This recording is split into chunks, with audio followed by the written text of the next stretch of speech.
Okay, Peter Pan 4.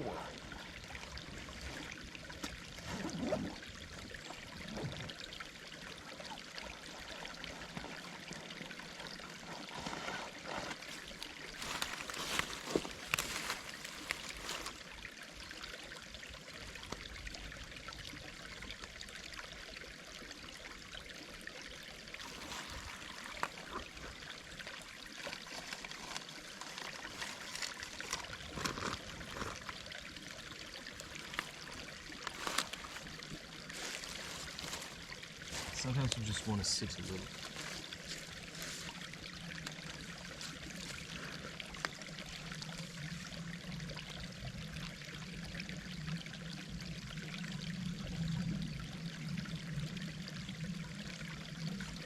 Okay, we stopped with the shadow.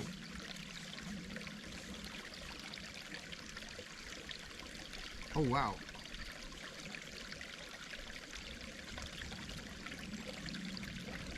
No, come away, of course. Chapter 4 comes now.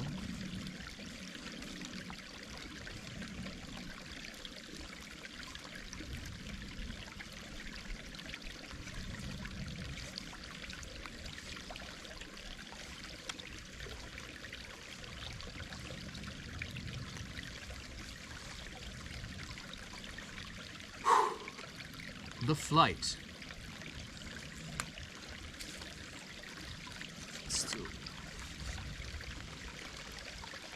Second to the right and straight on till morning. That Peter had told Wendy was the way to the Neverland. But even birds carrying maps and consulting them at windy corners could not have sighted it with these instructions. Peter, you see, just said anything that came into his head. At first his companions trusted him implicitly, and so great were the delights of flying that they wasted time circling round church spires or any other tall objects on the way that took their fancy. John and Michael raced, Michael getting a start. They recalled with contempt that not so long ago they had thought themselves fine fellows for being able to fly around a room. Not so long ago, but how long ago? They were flying over the sea before this thought began to disturb Wendy seriously. John thought it was their second sea and their third night. Sometimes it was dark and sometimes light, and now they were very cold and again too warm. Did they really feel hungry at times, or were they merely pretending because Peter had such a jolly new way of feeding them? His way was to pursue birds who had food in their mouth suitable for humans and snatch it from them. Then the birds would follow and snatch it back, and they would all go chasing each other gaily for miles, parting at last with mutual expressions of goodwill. But Wendy noticed with gentle concern that Peter did not seem to know that this was rather an odd way of getting your bread and butter, nor even that there are other ways. Certainly they did not pretend to be sleepy. They were sleepy, and that was a danger. For the moment they popped off, down they fell.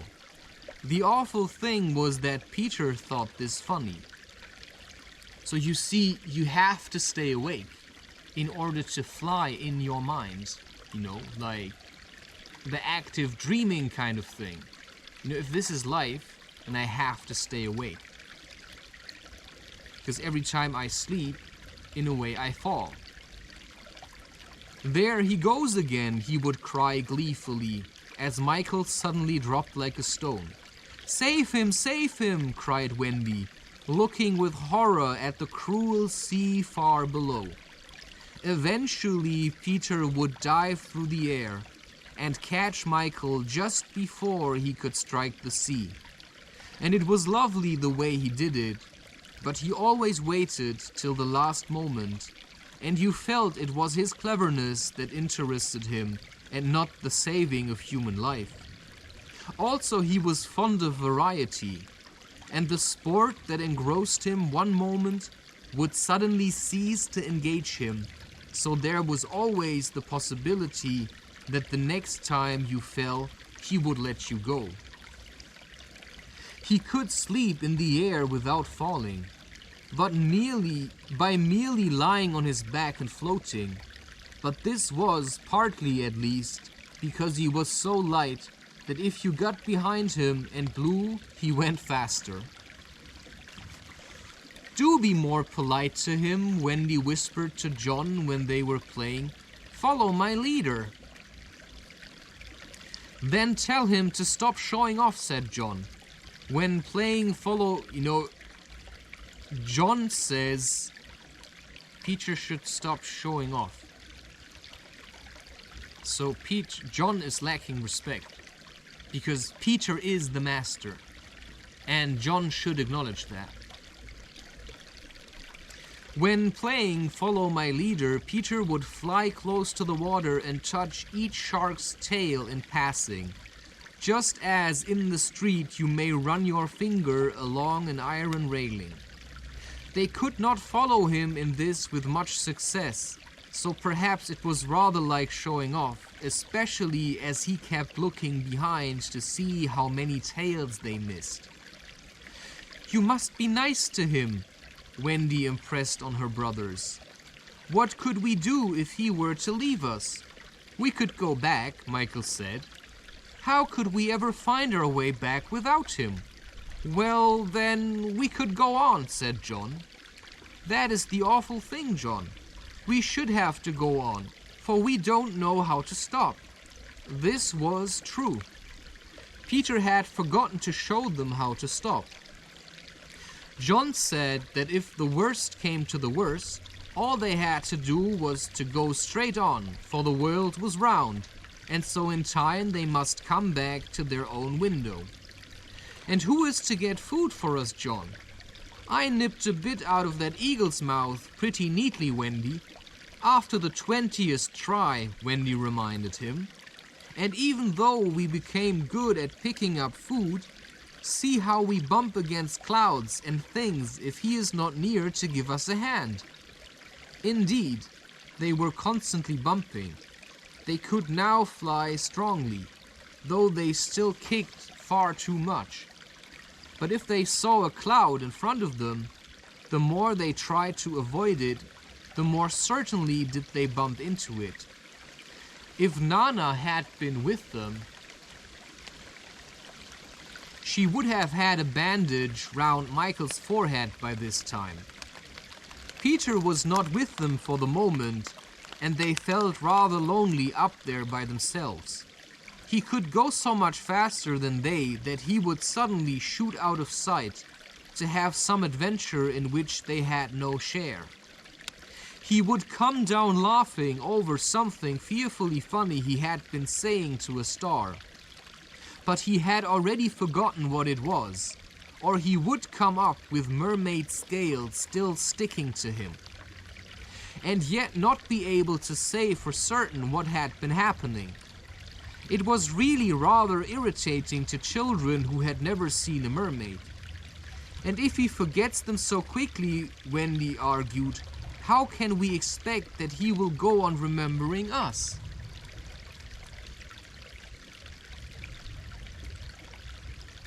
Indeed, sometimes when he returned, he did not remember them, at least not well. Wendy was sure of it. She saw recognition come into his eyes as he was about to pass them the time of day and go on. Once even she had to tell him her name. "I'm Wendy's," she said agitatedly. He was very sorry. "I say, Wendy," he whispered to her, "always if you see me forgetting you, just keep on saying I'm Wendy and then I'll remember." Of course, this was rather unsatisfactory.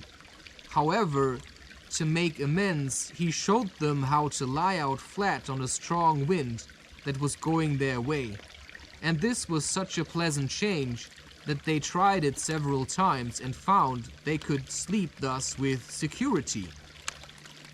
Indeed, they would have slept longer, but Peter tired quickly of sleeping, and soon he would cry in his captain voice, "We get off here!" So with occasional tiffs, but on the whole rollicking, they drew near the Neverland, for after many moons they did reach it, and what is more, they had been going pretty straight all the time, not perhaps so much owing to the guidance of Peter or Tink, as because the island was out looking for them. It is only thus that any one may sight those magic shores. "There it is," said Peter calmly. "Where? Where all the arrows are pointing." Indeed, 1,000,000 golden arrows were pointing out the island to the children, all directed by their friend the sun, who wanted them to be sure of their way before leaving them for the night. Wendy and John and Michael stood on tiptoe in the air to get their first sight of the island. Strange to say, they all recognized it at once, and until fear fell upon them they hailed it, not as something long dreamt of and seen at last, but as a familiar friend to whom they were returning home for the holidays. "John, there's the lagoon. Wendy, look at the turtles burying their eggs in the sand. I say, John, I see your flamingo with the broken leg. Look, Michael, there's your cave. John, what's that in the brushwood? It's a wolf with her whelps. Wendy, I do believe that's your little whelp. There's my boat, John, with her sides stove in. No, it isn't. Why, we burned your boat. That's her at any rate. I say, John, I see the smoke of the redskin camp. Where? Show me, and I'll tell you by the way the smoke curls whether they are on the warpath. There, just across the mysterious river. I see now, yes, they are on the warpath right enough. Peter was a little annoyed with them for knowing so much. But if he wanted to lord it over them, his triumph was at hand. For have I not told you that anon fear fell upon them? That anon fear fell upon them. And so it does. That was not part of the book. It came as the arrows went, leaving the island in gloom. I'm reading so loud because I'm afraid you cannot hear this, and then I'd have to do it again.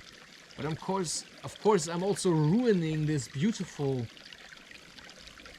scenery with my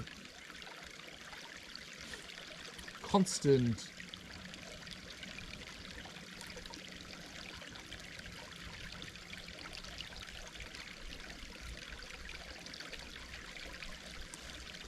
Of course, if I would have gotten closer to the camera, I could have done this better. Yeah, I was looking for a different microphone that I can simply attach to my collar, and then I don't have to shout at all. But that still takes time. Okay. It came as the arrows went, leaving the island in gloom. In the old days at home, the Neverland had always begun to look a little dark and threatening by bedtime. Then unexplored patches arose in it and spread. Black shadows moved about in them. The roar of the beasts of prey was quite different now. And above all, you lost the certainty that you would win. You were quite glad that the nightlights were in. You even liked Nana to say that this was just the mantelpiece over here, and that the Neverland was all make-believe. Of course, the Neverland had been make-believe in those days, but it was real now, and there were no nightlights, and it was getting darker every moment, and where was Nana? They had been flying apart, but they huddled close to Peter now. His careless manner had gone at last. His eyes were sparkling, and a tingle went through them every time they touched his body. They were now over the fearsome island, flying so low that sometimes a tree grazed their feet. Nothing horrid was visible in the air, yet their progress had become slow and labored, exactly as if they were pushing their way through hostile forces. Sometimes they hung in the air until Peter had beaten on it with his fists. "They don't want us to land," he explained. "Who are they?" Wendy whispered, shuddering. But he could not or would not say. Tinker Bell had been asleep on his shoulder, but now he wakened her and sent her on in front. Sometimes he poised himself in the air, listening intently with his hand to his ear, and again he would stare down with eyes so bright that they seemed to bore 2 holes to earth. Having done these things, he went on again. His courage was almost appalling. "Do you want an adventure now?" he said casually to John. "Or would you like to have your tea first?" Wendy said tea first, quickly, and Michael pressed her hand in gratitude. But the braver John hesitated. "What kind of adventure?" he asked cautiously. "There's a pirate asleep in the pampas just beneath us," Peter told him. "If you like, we'll go down and kill him." "I don't see him." Yeah, I would never do this like this if I was in an environment where there would be a lot of wild beasts. Like if I knew there'd be tigers here, no way I'd be sitting here reading like this. You know, I'd do this from up in a tree. But then I'd also have to look out for venomous or poisonous snakes. So you see, you cannot completely let go in nature. Because in that sense, anything could happen at any given point in time. And if I act like this is super snug and safe, I have to pay attention. Because there also may be some kind of crazy people in the woods. I hope you get that. "They don't want us to land," he explained, which is why, in a certain way, it's safer to do this up in trees. Which is actually what I wanted to do. Plus, maybe there are fairies here that I disturb and that then haunt me to the rest of my days. Well, at least it would keep me awake then.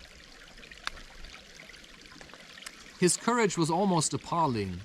"Do you want an adventure now?" he said casually to John, "or would you like to have your tea first?" Wendy said tea first quickly.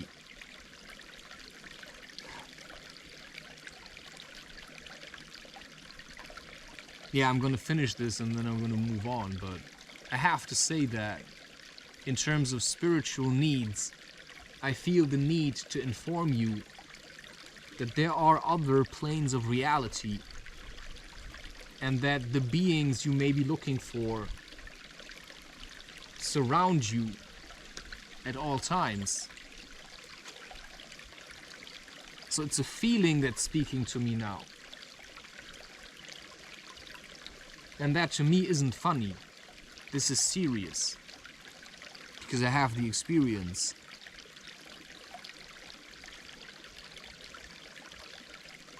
"I do. Suppose," John said a little huskily, "he were to wake up." Peter spoke indignantly. "You don't think I would kill him while he was sleeping? I would wake him first and then kill him. That's the way I always do." "I say, do you kill many?" "Tons." John said, "How ripping," but decided to have tea first. He asked if there were many pirates on the island just now, and Peter said he had never known so many. "Who is captain now?" "Hook," answered Peter, and his face became very stern as he said that hated word.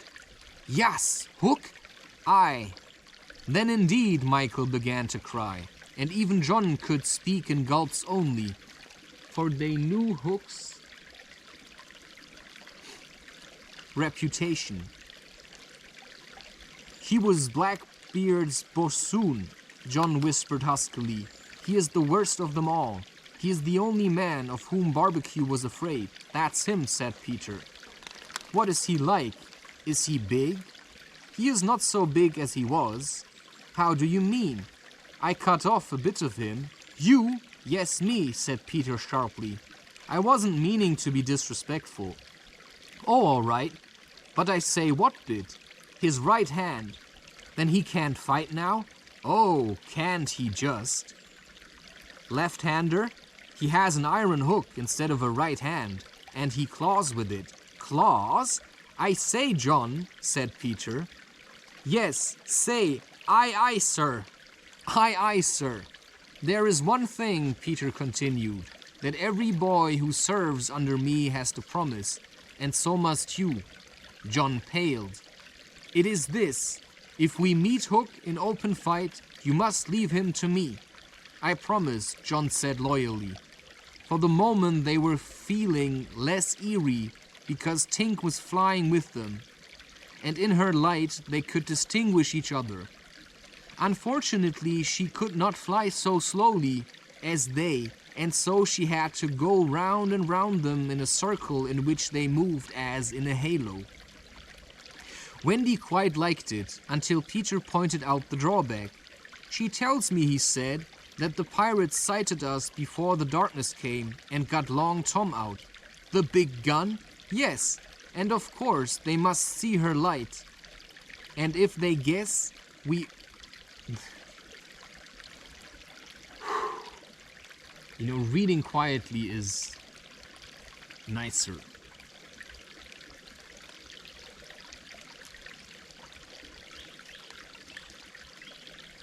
Because you could read and just hear. I'm just saying, man. Yes, and of course, they must see her light. And if they guess we are near... You know, I'm actually starting to think. I could just make nature recordings. And then just read it into the microphone.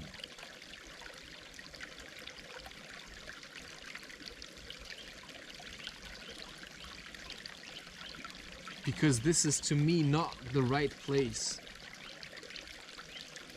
to sit around and talk. I'm just saying, it's disrespectful. It is this, if we meet Hook in open... Okay. Yes, and of course, they must see her light. And if they guess we are near it, they are sure to let fly. Wendy! John! Michael! Tell her to go away at once, Peter, the three cried simultaneously, but he refused. She thinks we have lost the way, he replied stiffly, and she is rather frightened. You don't think I would send her away all by herself when she is frightened. For a moment the circle of light was broken, and something gave Peter a loving little pinch. Then tell her, Wendy begged, to put out her light. She can't put it out. That is about the only thing fairies can't do. It just goes out of itself when she falls asleep, same as the stars. Then tell her to sleep at once, John almost ordered. She can't sleep except when she's sleepy. It is the only other thing fairies can't do. Seems to me, growled John, these are the only two things worth doing. Yeah. Because he's selfish. Here he got a pinch, but not a loving one. If only one of us had a pocket, Peter said, we could carry her in it. However, they had set off in such a hurry that there was not a pocket between the four of them. He had a happy idea, John's hat. Tink agreed to travel by hat if it was carried in the hand. John carried it, though she had hoped to be carried by Peter. Presently Wendy took the hat because John said it struck against his knee as he flew, and this, as we shall see, led to mischief, for Tinkerbell hated to be under an obligation to Wendy. In the black topper, the light was completely hidden, and they flew on in silence. Wow! This is exhilarating. It was the stillest silence they had ever known, broken once by a distant lapping, which Peter explained was the wild beasts drinking at the ford, and again by a rasping sound that might have been the branches of trees rubbing together, but he said it was the redskins sharpening their knives. Even these noises ceased. To Michael, the loneliness was dreadful. If only something would make a sound, he cried. As if in answer to his request, the air was rent by the most tremendous crash he had ever heard. The pirates had fired Long Tom at them. The roar of it echoed through the mountains, and the echo seemed to cry savagely, "Where are they? Where are they? Where are they?" Thus sharply did the terrified three learn the difference between an island of make-believe and the same island come true. When at last the heavens were steady again, John and Michael found themselves alone in the darkness. John was treading the air mechanically, and Michael, without knowing how to float, was floating. "Are you shot?" John whispered tremulously. "I haven't tried yet," Michael whispered back. We know now that no one had been hit. Peter, however, had been carried by the wind of the shot far out to sea, while Wendy was blown upward with no companion but Tinkerbell. It would have been well for Wendy if at that moment she had dropped the hat. I don't know whether the idea came suddenly to Tink or whether she had planned it on the way, but she at once popped out of the hat and began to lure Wendy to her destruction. Tink was not at all bad, or rather, she was all bad just now, but on the other hand, sometimes she was all good. Fairies have to be one thing or the other, because being so small, they unfortunately have room for one feeling only at a time. They are, however, allowed to change, only it must be a complete change. At present she was full of jealousy of Wendy. What she said in her lovely tinkle Wendy could not of course understand, and I believe some of it was bad words, but it sounded kind, and she flew back and forward, plainly meaning, "Follow me and all will be well." Yeah, for who? What else could poor Wendy do? She called to Peter and John and Michael and got only mocking echoes in reply. She did not yet know that Tink hated her with the fierce hatred of a very woman, and so bewildered and now staggering in her flight, she followed Tink to her doom. Okay. I have to keep on pushing.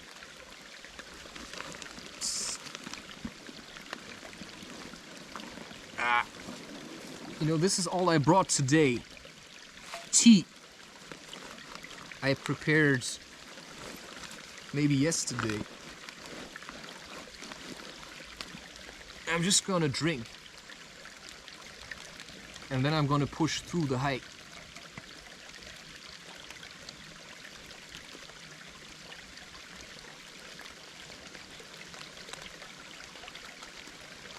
And then maybe I'm gonna pack some of that water.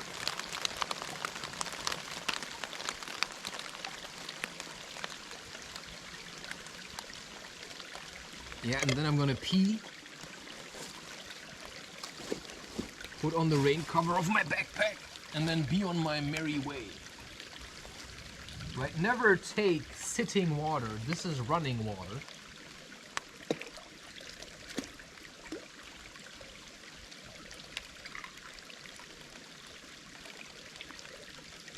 Okay, so I am simply seeing how I feel along the way. But I also know that, I mean, I do like nature. You know, don't get me wrong. You know, I like nature. But I also realize that there may be benefits of just staying at home for some time. I'm just saying. Just to figure yourself out. You know, it's about the transition that I've been talking about. So maybe sometimes you can also say, hey, you know, I don't have to always read in nature. That's what I'm opening up to. I can also read at home. But maybe the Peter Pan for me is the adventure stuff, and the Bhagavad Gita I'm probably gonna read at home. Okay, that's all I had to say for now. Right? Cheerio.